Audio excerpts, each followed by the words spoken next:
Hello viewers, இன்னைக்கு hello சமையல்ல நம்ம ரொம்ப ஈஸியான டேஸ்டியான சிம்பிளான ரெசிபி தாங்க பார்க்க போகிறோம். தக்காளி குருமா எப்படி செய்யறதுன்னு பார்க்கலாமா? தக்காளி குருமா செய்கிறதுக்கு நம்ம முதல்ல ஒரு தேங்காய் பேஸ்ட் ரெடி பண்ணணும். கொஞ்சமாக தேங்காய் மிக்ஸி ஜாரில் சேர்த்துட்டு 1 டீஸ்பூன் அளவுக்கு பொட்டுக்கடலை சேர்த்துக்கலாம். அதுக்கப்புறமா 1 டீஸ்பூன் அளவுக்கு சோம்பு சேர்த்துக்கலாம். கொஞ்சமாக பட்டை, கல்பாசி, 2 கிராம்பு சேர்த்துக்கலாம். சேர்த்துட்டு நல்லா பேஸ்ட்டாக அரைச்சி எடுத்துகிட்டு வந்துடலாம். இப்போ அடுத்து ஒரு கடாய் வச்சுட்டு கொஞ்சமாக எண்ணெய் சேர்த்துட்டு கடுகு உளுந்தம் பருப்பு சேர்த்துக்கலாம். 1 டீஸ்பூன் அளவுக்கு சோம்பு சேர்த்துக்கலாம். சோம்பு இந்த குருமாவுக்கு ஒரு நல்ல ஃப்ளேவர் தருங்க. அதனால தான் நம்ம அரைக்கும் போதும் சோம்பு சேர்த்துருக்கோம், தாளிக்கும் போதும் சோம்பு சேர்க்குறோம். சேர்த்துட்டு ஒரு கொத்து கருவேப்பிலை சேர்த்துக்கலாம். கருவேப்பிலை நல்லா கொஞ்சம் லைட்டாக வெடித்ததும் இதில் நம்ம வெங்காயம் சேர்க்க போகிறோம். நான் இன்றைக்கி ஒரு பெரிய வெங்காயத்தை பொடியாக கட் பண்ணி வச்சுருக்கேன், அதை சேர்த்துக்கலாம். சேர்த்துட்டு அது லைட்டாக கண்ணாடி பதம் வர வரைக்கும் நம்ம நல்லா வதக்கிக்கலாம். வதக்கிட்டு நான் ஒரு 5 பல் பூண்டு, ஒரு துண்டு இஞ்சியை லைட்டாக தண்ணி விட்டு மிக்ஸி ஜாரில் போட்டு அரைச்சி எடுத்துகிட்டு வந்திருக்கேன். அந்த பேஸ்ட்டையும் சேர்த்துக்கலாம். சேர்த்துட்டு நல்லா வதக்கிக்கலாம். அந்த பேஸ்ட்டில் இருக்க தண்ணியெல்லாம் போய் அந்த இஞ்சி பூண்டு ஸ்மெல்லெல்லாம் போய் நல்லா ஒரு பச்சை வாசனை போய் நல்லா ஸ்மெல் வர வரைக்கும் நம்ம அதை வதக்கிக்கணும். வதக்கிட்டு இதில் நான் கொஞ்சமாக புதினா சேர்க்க போகிறேன். புதினா இந்த இந்த நம்ம செய்ய போகிற இந்த கிரேவிக்கு ஒரு சூப்பரான அரோமா தரும். அதுக்காக தான் சேர்த்துக்கலாம். சேர்த்துட்டு இப்போ இதையும் நல்லா வதக்கி எடுத்துக்கலாம். இப்போ இது நல்லா லைட்டாக வதங்கினதுக்கப்புறமா நம்ம இதில் தக்காளி சேர்க்க போகிறோம். நான் இன்றைக்கி ஒரு 6 தக்காளி எடுத்திருக்கேன். மீடியம் சைஸாக இருந்தனால நான் 6 எடுத்திருக்கேன். ரொம்ப பெருசாக இருந்தால் நீங்கள் ஒரு 5 கூட எடுத்துக்கோங்க. ரொம்ப சின்னதாக இருந்தால் 7, 8 கூட எடுத்துக்கோங்க.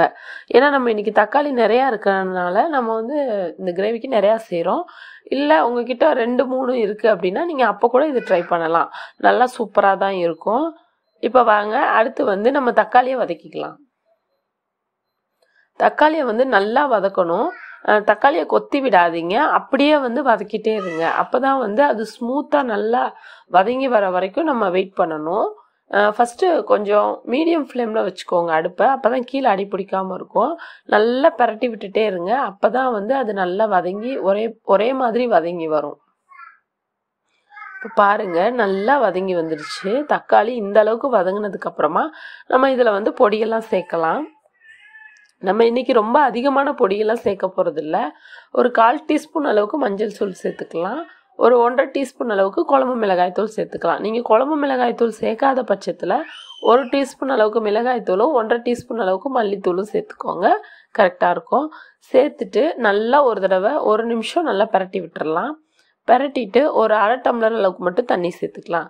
சேர்த்து அந்த மசாலாவை லைட்டாக வேக விடலாம். அப்போ தான் அதில் இருக்க பச்சை ஸ்மெல் எல்லாமே நல்லா போகும். இப்போ நல்லா வேக வச்சுக்கலாம். இப்போது இது நல்லா கொதிச்சுட்டு இருக்கும்போது நம்ம அரைச்சி எடுத்து வச்சுருக்கோம் இல்லையா, அந்த பேஸ்ட்டை சேர்த்துக்கலாம். சேர்த்துட்டு இதையும் நல்லா ஒரு நிமிஷம் 2 நிமிஷம் நல்லா பரட்டி விட்டுட்டே இருங்க. நல்லா மிக்ஸ் பண்ணி விடுங்க. நல்லா மிக்ஸ் பண்ணதுக்கு அப்புறமா நம்ம இதில் தண்ணி சேர்க்கணும். உங்களுக்கு தேவையான அளவு தண்ணி சேர்த்துக்கோங்க. நம்ம மொத்தமாக இந்த கிரேவியை ஒரு 15 நிமிஷம் கொதிக்க விட போகிறோம். அப்போ தண்ணி கொஞ்சம் வற்றி வரும் இல்லைங்களா, அதனால் கொஞ்சம் எக்ஸ்ட்ரா சேர்த்துக்கோங்க. நல்லா கொதிக்கும் போது கொஞ்சமாக உப்பு, நம்ம ஏற்கனவே தக்காளி சேர்க்கும் போது நம்ம உப்பு வதங்கிறதுக்காக கொஞ்சம் சேர்த்தோம். அதனால இப்போ கொஞ்சம் பார்த்துட்டு சேர்த்துக்கோங்க. உப்பு சேர்த்ததுக்கப்புறமா கொஞ்சமாக மல்லி இலை சேர்த்துக்கலாம். மல்லி இலை நல்ல ஒரு ஃப்ளேவர் கொடுக்கும், அதுக்காக தான் சேர்த்தாச்சு. இப்போ நம்ம கிரேவி நல்லா கொதிச்சிட்ருக்கு. ஒரு 5 நிமிஷம் ஃபுல் ஃப்ளேமில் வச்சு கொதிக்க விடுங்க. அதுக்கப்புறம் சிம் பண்ணிடுங்க. சிம்மில் வச்சுட்டு நல்லா கொதிக்க விடுங்க. உங்களுக்கு எந்த கன்சிஸ்டன்சி வந்தோடனே கரெக்டாக இருக்குமோ ஆஃப் பண்ணிவிடுங்க. நான் இன்றைக்கி கொஞ்சம் திக்காக தான் இந்த கிரேவி வச்சுருக்கேன். உங்களுக்கு இன்னும் கொஞ்சம் தண்ணியாக வேணும்னா நீங்கள் முன்னாடியே ஆஃப் பண்ணிக்கோங்க, இல்லைனா எக்ஸ்ட்ரா கொஞ்சம் தண்ணி சேர்த்துக்கோங்க.